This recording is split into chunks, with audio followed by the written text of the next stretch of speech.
Bonjour les filles, c'est Isabelle de chez Scrapbook toujours. Aujourd'hui, je vais vous montrer comment réaliser cette carte-ci. Il y a quelques petites techniques intéressantes sur cette carte. Donc, comment étendre la couleur, faire de l'embossage. Je vous montre ça. Je veux vous dire que je me suis inspirée du catalogue Stampin' Up 2018-2019. Si vous regardez à la page 140-141, vous allez voir ici le jeu des temples que je vais utiliser, Playful Background. Mais surtout, j'ai eu un coup de cœur quand j'ai regardé le catalogue pour la carte ici dans le coin. Donc, vous allez voir, je la fais presque pareille.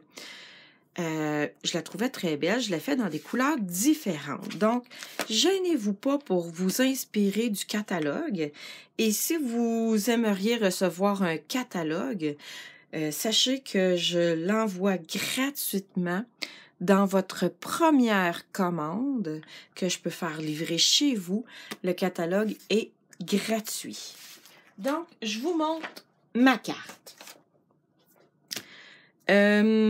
OK, celle-là ici, je l'ai faite dans la couleur Mélodie de mangue. Mais ce matin, j'avais envie d'utiliser une autre couleur qui va être Copacabana. Copacabana fait partie de la collection des brillants, ainsi que cette couleur-là ici. Donc, j'ai pris un carton de 8,5 par 5,5 et je vais venir le plier en deux. En fait, c'est la moitié d'une feuille 8,5-11 ou c'est la moitié d'un format A4. Bon, je viens la plier comme ceci. Et ça va être la base de notre carte. Je vais commencer par faire la couleur dans le fond ici. Je vais utiliser un papier d'aquarelle. OK? Un petit peu plus étroit ici pour laisser de la couleur de chaque côté. Je vais vous montrer comment j'ai réalisé les belles couleurs ici.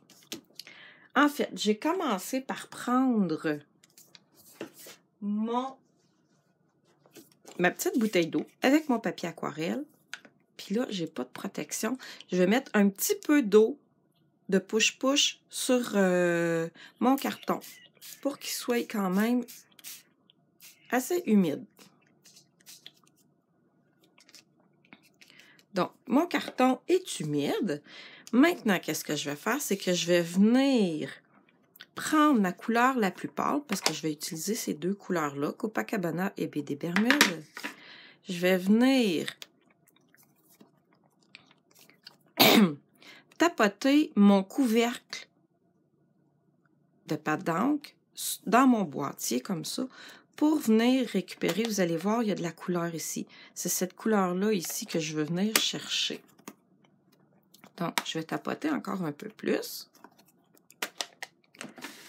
Après, je vais prendre mon Aqua Painter ou un pinceau avec de l'eau, parce que l'Aqua Painter, c'est un pinceau avec un réservoir.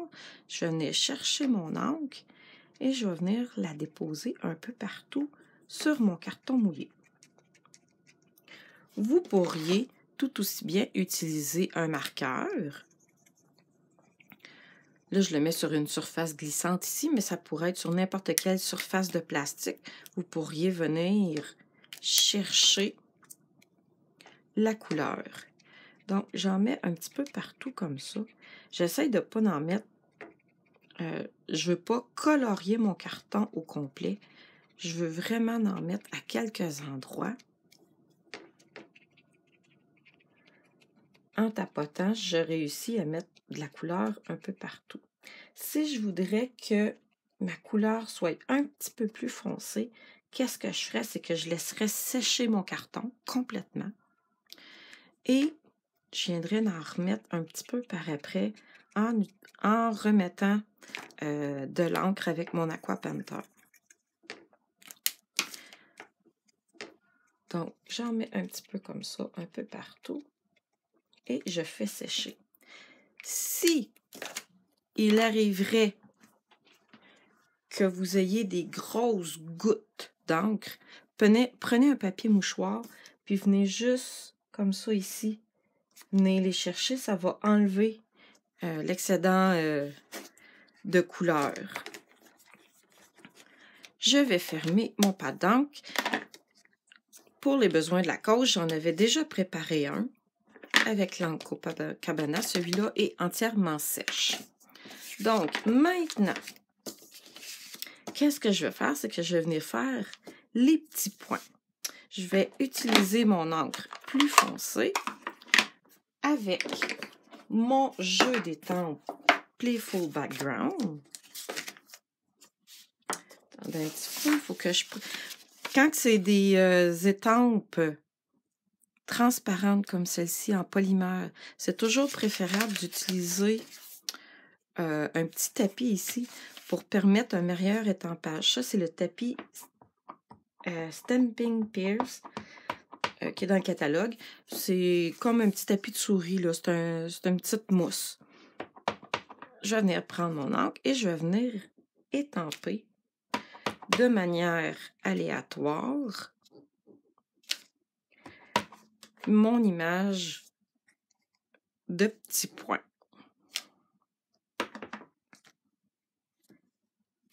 Et voilà. Maintenant, je vais mettre elle de côté. Et maintenant, qu'est-ce que je vais faire? C'est que je vais venir embosser.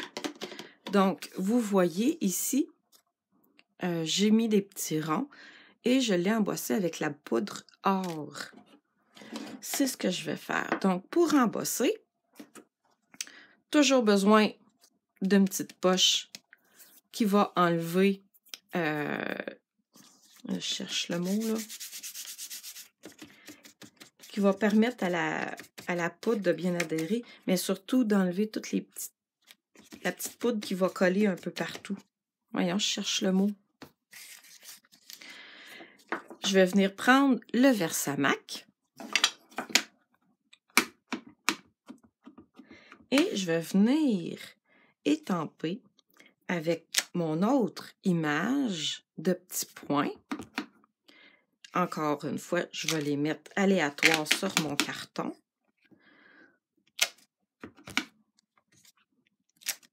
Et voilà, je mets ça de côté. Là, on ne les voit pas, nos petits points, hein, parce que le Versamac est transparent. Avec ma poudre dorée, je vais venir saupoudrer pour voir apparaître les motifs. Après ça, je vais le faire chauffer. Ça ne devrait pas être trop long. Alors, dites-moi si vous connaissez ça déjà, l'embossage à chaud, qu'on appelle, avec de la poudre embossée. Moi, j'avoue que c'est une technique que j'utilise pas assez souvent, mais pourtant, c'est vraiment wow sur une carte, là. Ça fait vraiment un look chic, je dirais. Je vais mettre ça de côté, ici, la poudre. Je vais venir faire chauffer. Là, vous allez entendre du bruit. Et surtout, qu'est-ce que je veux vous mentionner, c'est que la poudre à embosser or, elle est plus délicate que les autres. Et il faut faire attention pour ne pas la brûler. C'est ce qui m'est arrivé sur mon autre carte. Je l'ai trop fait chauffer. Donc, je l'ai brûlé un petit peu. Aussitôt, je vais vous le montrer. Aussitôt qu'on va voir le doré apparaître, il faut vraiment changer de place pour aller faire les autres. Puis, faire attention à ne pas se brûler les doigts, parce que c'est très chaud. Vous voyez comment c'est assez rapide à faire. Je vous le dis tout de suite, ma carte, elle va être beaucoup plus belle que ma première carte. Parce que je fais vraiment attention cette fois-ci pour ne pas brûler la petite poudre or. Ça ne fait pas ça avec les autres couleurs. Ça fait ça seulement avec celle-ci. Attendez un petit peu.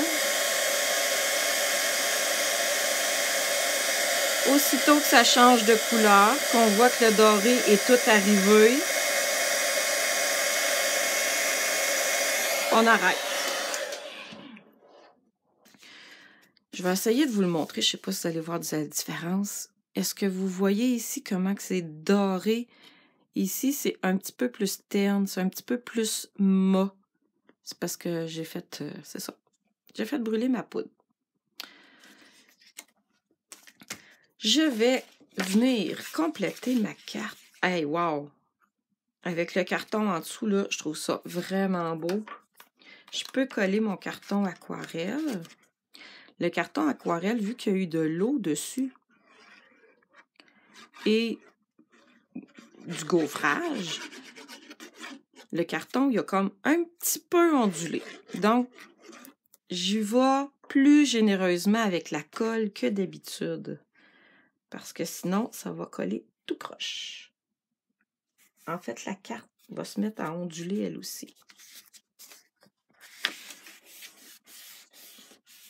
Ça, c'est un de mes trucs. Si je veux pas beurrer mes doigts, je tourne mon projet à l'envers et comme ça, je suis plus à l'aise pour frotter partout pour bien coller mon carton.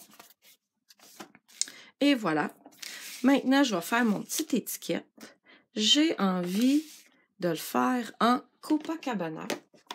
Donc, encore une fois, je vais utiliser mon petit tapis avec un carton murmure blanc, un carton, une retaille de murmure blanc. Je vais venir l'étamper en Copacabana et j'ai utilisé le kit Saison colorée, comme la vie est belle.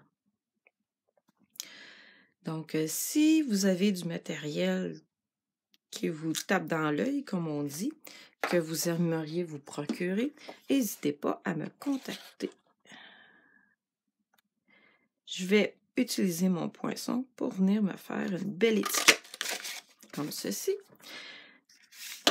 Pour faire ressortir une étiquette, ma carte, elle serait très belle juste comme ça, mais je vous avoue que j'oublie souvent d'utiliser du papier velin que je peux venir mettre en dessous. Ça y donne vraiment un petit plus. Ah, mon poinçon, il va pas bien, il faut que je l'aiguise. Je vous montrerai ça dans une autre vidéo, comment arranger nos poinçons. Donc, je vais venir le terminer à la main. Puis, qu'est-ce que je vais faire? C'est que c'est pas bien grave parce que ça va être la partie que je vais mettre en dessous de mon étiquette. Comme ça paraîtra pas.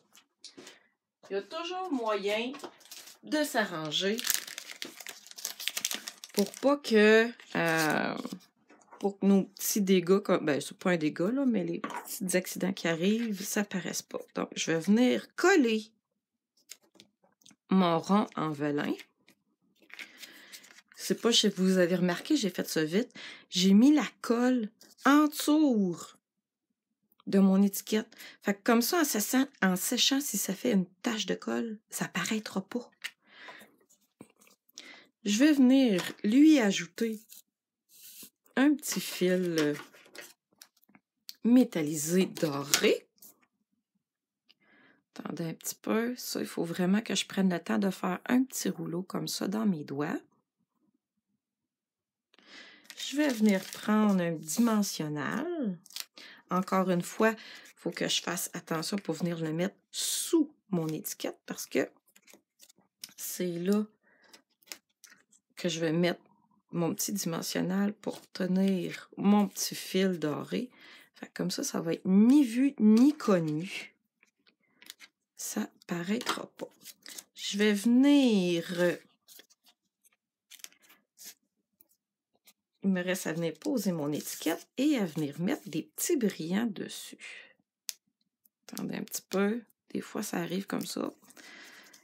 Ça ne veut pas se décoller. Même si je suis devant la caméra, les stampings dimensionnels, eux autres, ils s'en foutent un petit peu. Je vais venir déposer mon étiquette. Vous voyez comment que ça fait beau? Le petit fil doré avec la poudre dorée. C'est vraiment cute. Les gemmes à facettes, on va venir les mettre dans les coins ici pour compléter mon étiquette. Et voilà. Dans le fond, là, les ornements qu'on met à la fin, c'est vraiment ça qui vient faire toute la différence. Ça, c'est nouveau dans le catalogue, c'est les petites perles métallisées. C'est tout petit. Il y en a des dorés et des argentés. Donc, ici, vu que j'étais dans le doré, je vais continuer avec le doré. Oups! Attendez un petit peu. Viens-t'en ici, viens-t'en ici, chérie.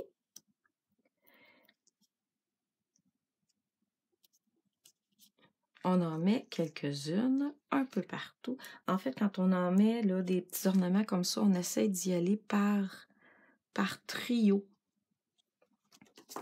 Donc, et voilà, ma carte est complétée. Je vais passer un petit peu mes choses.